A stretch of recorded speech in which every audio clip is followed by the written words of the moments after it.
David, can I ask you a geopolitical, maybe political question? And it's really about China. Obviously, there was a state dinner last night with Prime Minister Modi. A lot of American businesses who want to move some business either out of China into places like India. Sequoia, which is one of the most famed venture capital firms in California, that had a China piece and had different pieces, effectively just split up into three. Right, that's right. And I'm curious what you think the ramifications of that are. There were clearly questions and issues about, American investors investing in China, whether the China investors should be investing in China, and how that all is supposed to work, and how that might even be affecting or impacting the way you're thinking about Carlyle and you think other investment firms deal with China and other countries. Okay, I should disclose I am a personal investor in the Sequoia China Fund, and Neil Shen, who runs it, used to work at a Carlyle company, so I know the Sequoia China reasonably well. I think their conclusion is that it's just too complicated to get a lot of institutional investors today to want to invest in something in China. Just politically difficult in the United States, so it was easier to do what they did. In Carlyle's case, we do invest in China. Clearly, it's more challenging to get in and out than it was before, and there's some political repercussions in the United States in investing in China.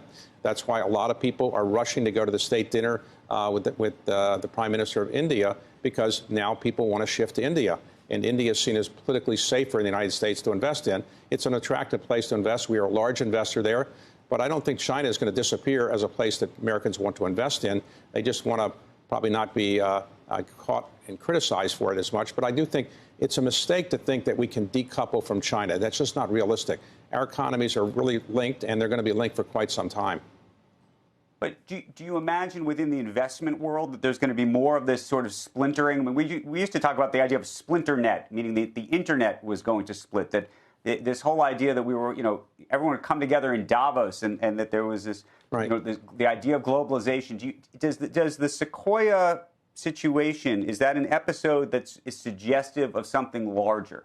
I think you'll see more things like that, where people will want to publicly say, well, if you want to invest with us, you don't have to worry about your money going into China. There's no doubt some of that.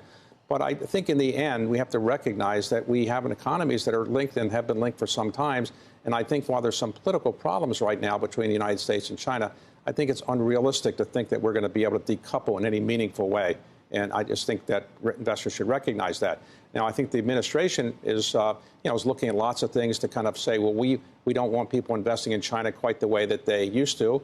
And they are looking at, let's say, a reverse CFIUS kind of executive order. I don't think that will probably happen, but it's being looked at. And I don't think Congress is going to pass reverse CFIUS legislation, but it's being looked at as well, which is to say banning people from investing certain industries in China, just as we have CFIUS for banning China to invest or other countries invest in the United States. I don't think that is a good idea, and I don't think it'll happen. But there's no doubt there's some political challenges right now. Hopefully, the politicians can make things better between the United States and China. I just think it's unrealistic to think we can decouple the economic relationship.